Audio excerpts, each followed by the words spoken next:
Gentlemen, can you hear me now? I can hear you, Randy.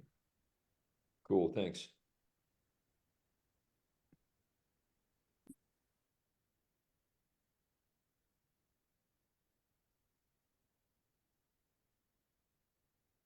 How are you, Mitch? No complaints. What part of the world are you in? Oh, I see you're at home. I am. Yes, I stayed home today just for this meeting because I was so excited about it. So that, and I enjoyed drinking coffee with my wife for a little while. She's working a partial day as well.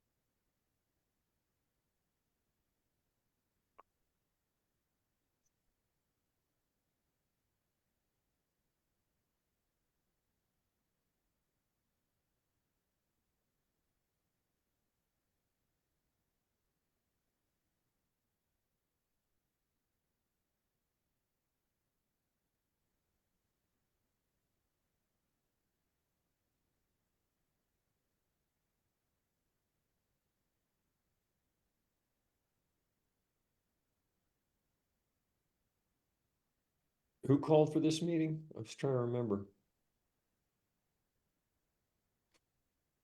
That same thread went through my mind about 90 seconds ago. I will make a phone call.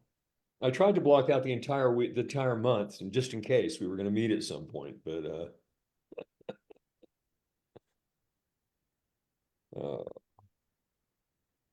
it could be. I mean, has the school foundation approved the language and stuff? Tomorrow at 2:30. Well, it's my understanding that the people that are negotiating with you are good with the language, and it's going to be presented to the trustees for a vote tomorrow.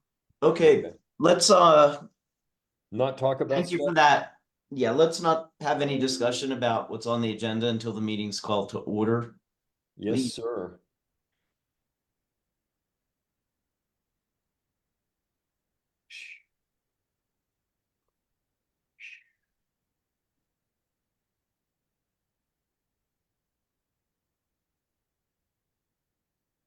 Good morning. My apologies for my tardiness. The commute was extra short, so I really don't have any excuses. And I want to be sure, is my microphone working? Yes. Okay, excellent. So this is a special meeting of the Board of County Commissioners. Thank you all for rapidly adjusting your calendars to accommodate this urgent issue. There is only one thing on the agenda. For this morning. We'll end up adjourning the meeting, or actually, I'm sorry, taking a break in the meeting after this morning session and then reconvening at 6. Oh, okay. Thank you. So there are two things on the agenda for this morning because we always do public comment. So I will call for public comment. Is there anyone present on Zoom that wishes to make a public comment? If so, raise your hand. I do see one Zoom attendee. Okay, seeing none, I'm going to close public comment. Sorry, thanks. No problem.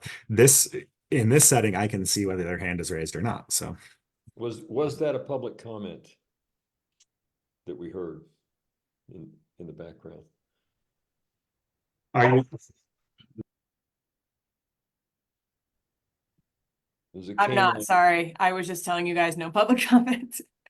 I think Pisco was saying he's grateful for everybody showing up to get this childcare program executed. So next thing on the agenda is consideration of an agreement with the Clear Creek Schools Foundation in support of childcare in Clear Creek County. And with that in mind, I think, well, Mitch, it sounds like you were about to say what I was going to say. So go Well, right ahead. I was going to try to say that I wanted to avoid the appearance of conflict, bias, or favoritism, and I was going to recuse myself from the matter.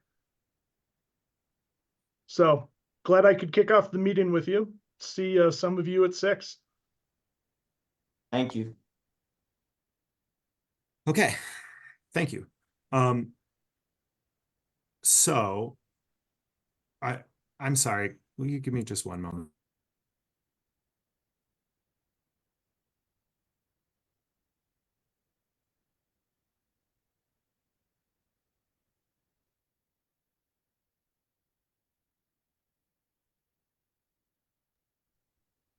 Oh, the pleasures of the home office.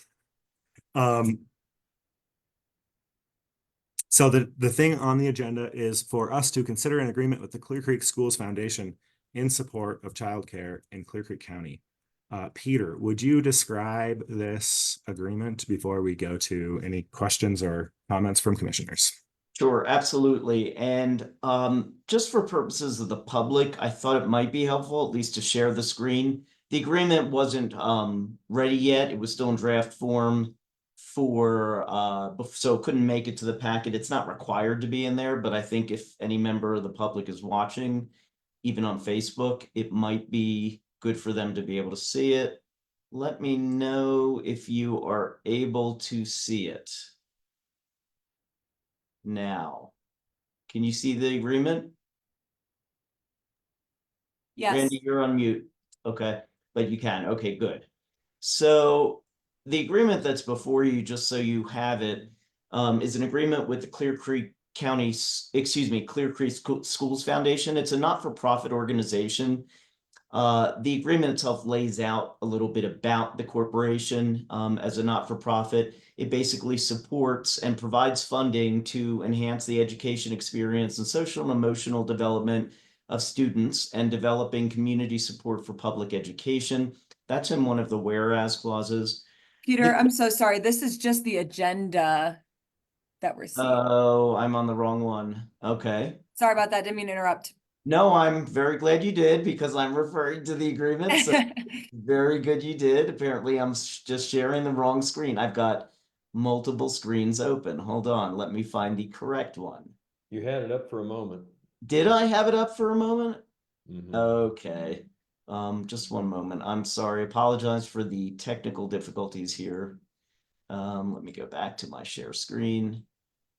This is why you never want to let a lawyer do this stuff. I feel your pain. It's hard work. How about now? Yes, I believe that is it. Okay. So this is what you're seeing, clear agreement in support of childcare in Clear Creek County? Yep. Okay. So that's where I was referring to some of these recitals that we call them in the agreement. So the county had the benefit of, and I'm just kind of scrolling just in case members of the public want to see it. We will supplement the packet for today and send out a revision packet so that it includes this agreement should any member of the public want to see it. At this point, it hasn't been executed, of course, and we're bringing it to the board before the Schools Foundation has executed it. They are expected to execute it sometime tomorrow afternoon, and this will allow facilitation of one of the purposes of this. This agreement with the Schools Foundation will address childcare, specifically 2 major initiatives that the county has been wanting to achieve. The county has the benefit of receiving ARPA funds, and additionally the board has directed that some of its lodging tax revenue, both of those can be used for childcare. And the benefit is that gives the county some leeway without having to delve into the general fund. So one of the purposes of the agreement is to provide tuition scholarships essentially for childcare. We're talking about preschool, in-home childcare, and this will be directed for residents. The county has given the Schools Foundation the ability to have its own scholarship committee, determine its criteria. The county will donate.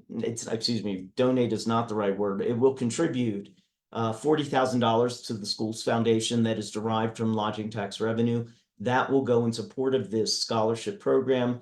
This way, residents in the county will be able to get their children into childcare just this summer right away. And then we'll see how the program works, and it may be extended down for future years. The other expenditure, and this is the bigger expenditure, is coming from ARPA funds. I should say that there are two aspects of this.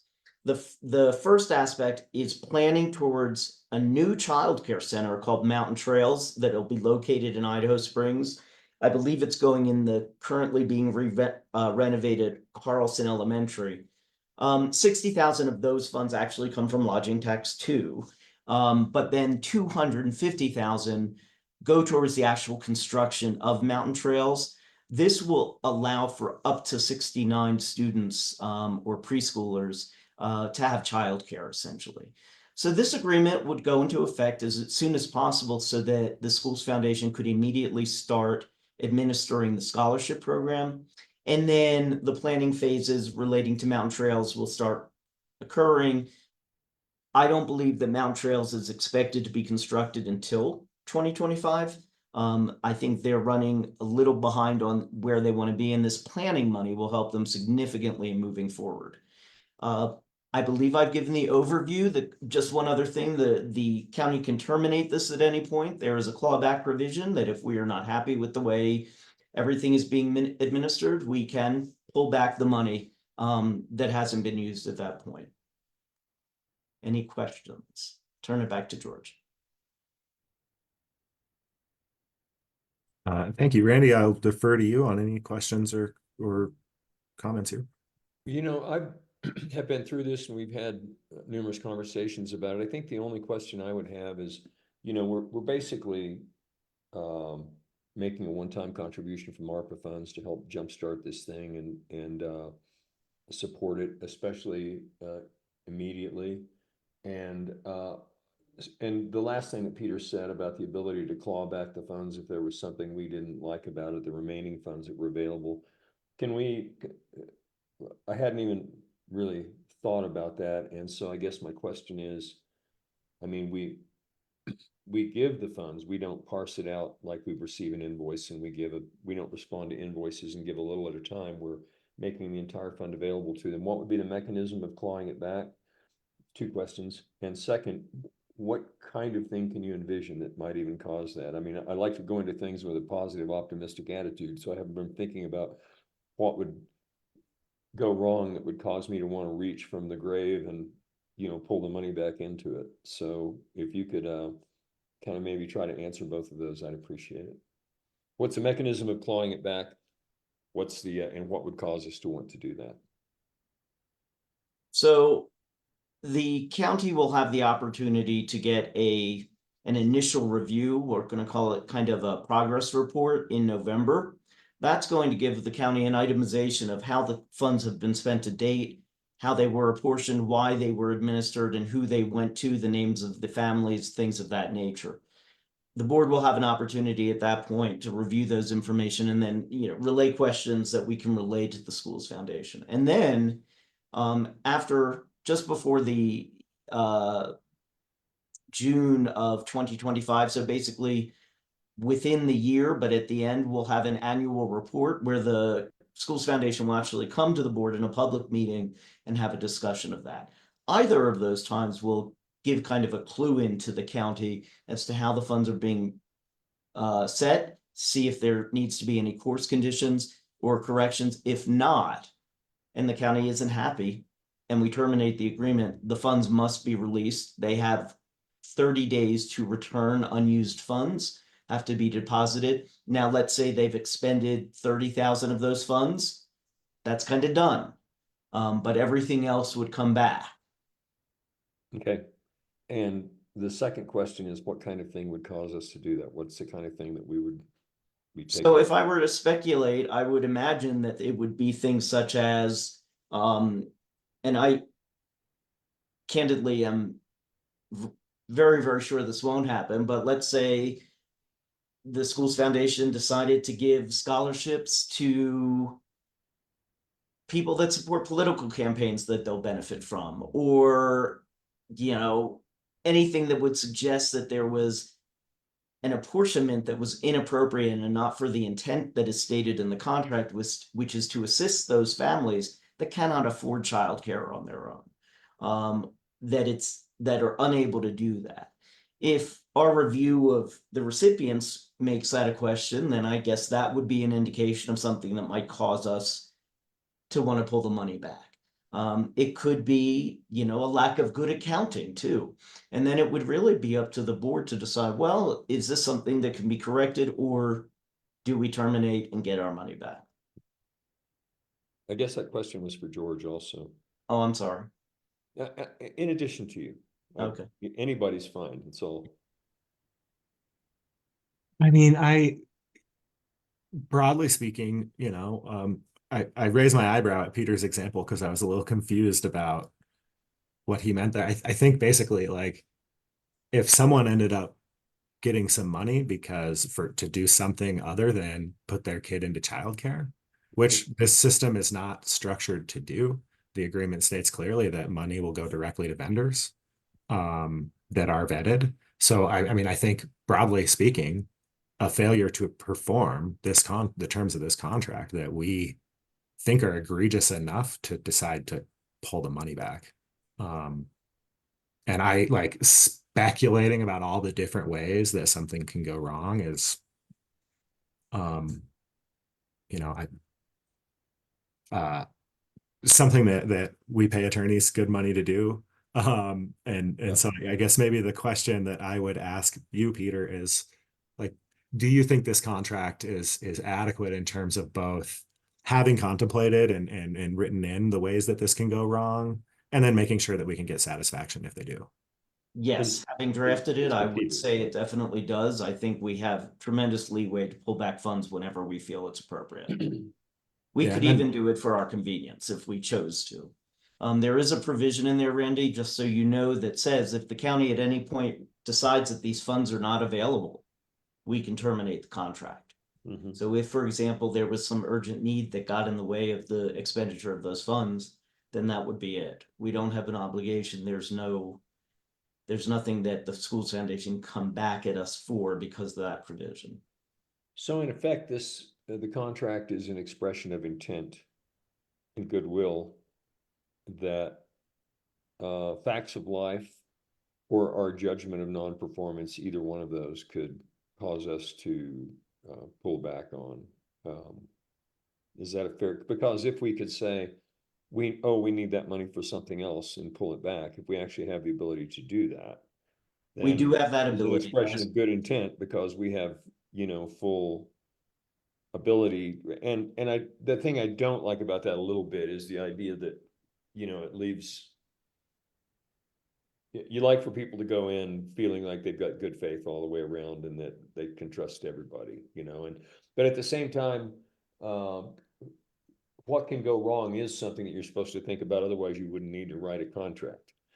Right. That's what contracts are for, is to anticipate those things. And a well-done contract, you know, when you have to get it out to enforce things, it's failed the first test, which is to anticipate those things and make sure everybody understands the rules and that stuff. So I disagree with you. I know we do. We've disagreed on that before, but Section 3 is quite clear as to how the funds are going to be delineated. The annual reports and the first term reporting requirements are also very clear. If performance isn't met, any vagueness is in our favor. Yeah, I get it. I'm just saying that it should get both parties on the same page to where that never happens if you can, but yeah. Okay. And things I was thinking about is within our discretion to, if we felt that we're being operated in a way that it was not responding to need, you know, that it's there, you know, there's a matter of it being able to help people with need. And is there a way that is differentiated in the administration of the allocations? So I know that George will want to speak to this, but I can tell you that in discussions with the Schools Foundation, which we have all in emails and that form to provide context. The decision was to allow the Schools Foundation the leeway to create their scholarship, understanding our intent. But the criteria, we did not, when we drafted this content, consciously decide to specify certain things such as needs-based versus residency, things like that. Mm. The expression was left to the Schools Foundation. Well, I remember that conversation, and we certainly wouldn't want to get into the weeds of deciding how you measure that, for one thing, but whether it's a factor or not seems important, but we had that conversation, so. Okay, that's all that popped out of my head.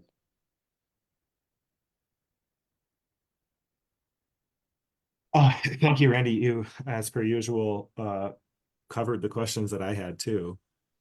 So thanks for asking them. Just a comment from me, and I think this is your intent as well.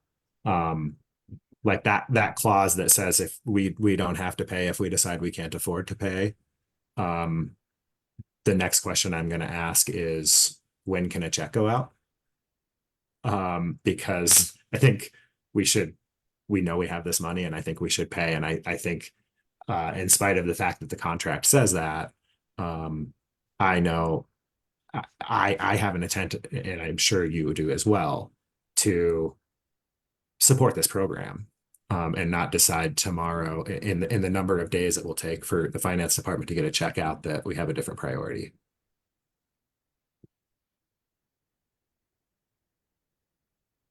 Yeah, we're doing it because we want to. Right. Yeah. Exactly. And just because of the way this conversation has gone, if any of our partners have heard it and heard commissioners speculating about our options, I just want to be sure that we know, like, we need to know our options. That doesn't mean that we have intent to take those options, right? Right. Yeah, And it's I like get all it. those decisions. We intend to do this. That's where it's a decision we're making to spend the money on this, so. Yeah.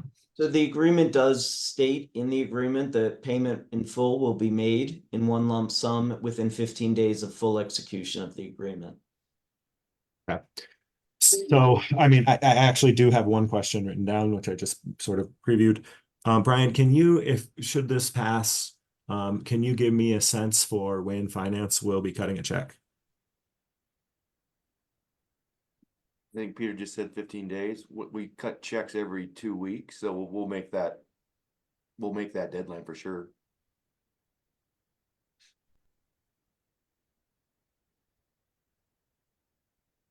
Okay. I'm gonna probably ask for board direction to have a check cut as soon as possible outside of the cycle.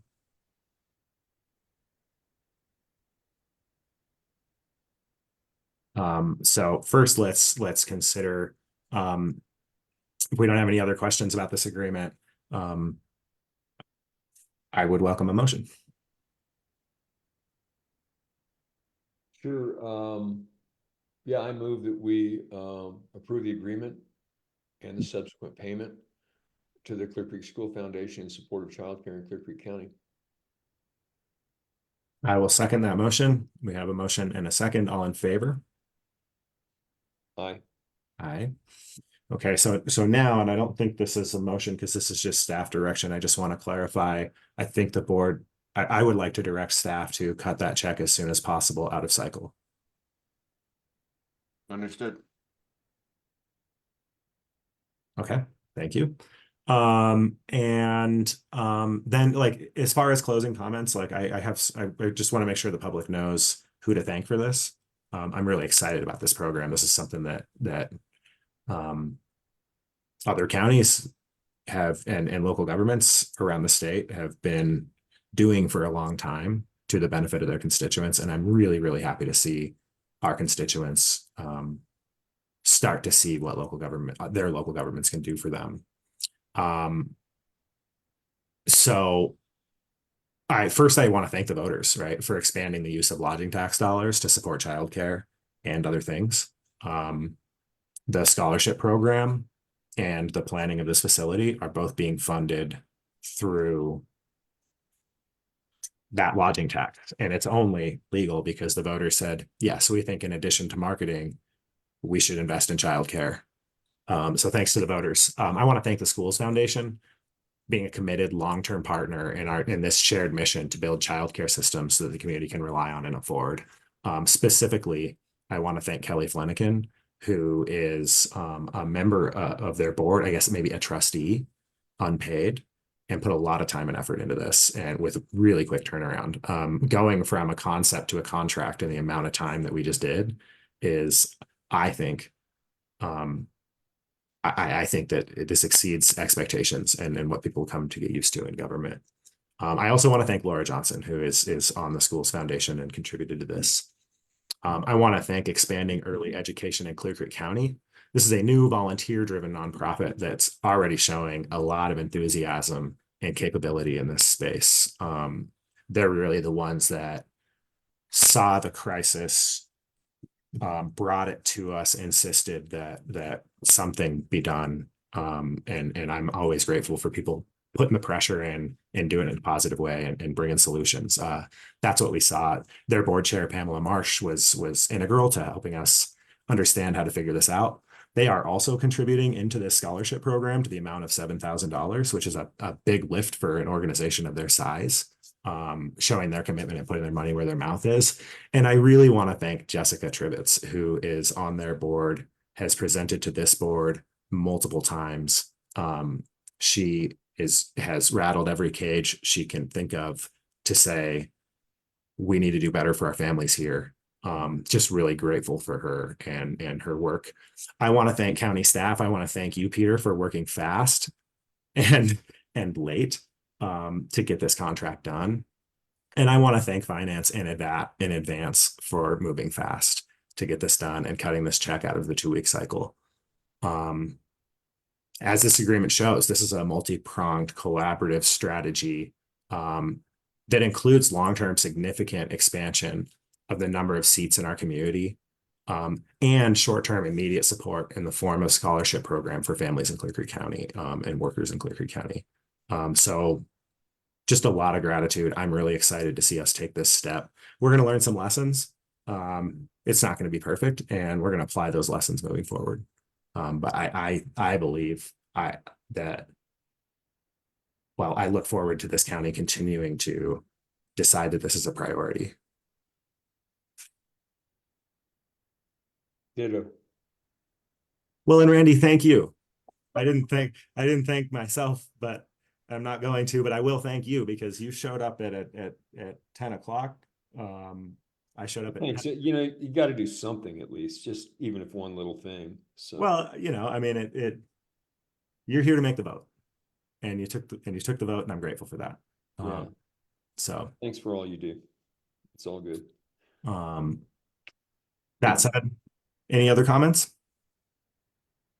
Okay. On the balance of the agenda, just so you all are aware, I am not available for this 6 o'clock meeting. Randy, I think as temporary chair, that means that you will be holding the bag. I hope that the balance of this meeting at 6 o'clock, this interjurisdictional conversation about fire protection in Clear Creek County goes well. I wish you luck. And I've got confidence that you've got us covered. Well, thanks for allowing me that. I appreciate it. Allowing? Anyway. I think I heard that word in there implied, but anyway. Oh, okay. You're welcome. Anything else? Nope. Not for me. Thanks. Okay. Thank you all. All right. See you. This meeting is In recess. it's not adjourned. This meeting is in recess. We will reconvene at 6 o'clock.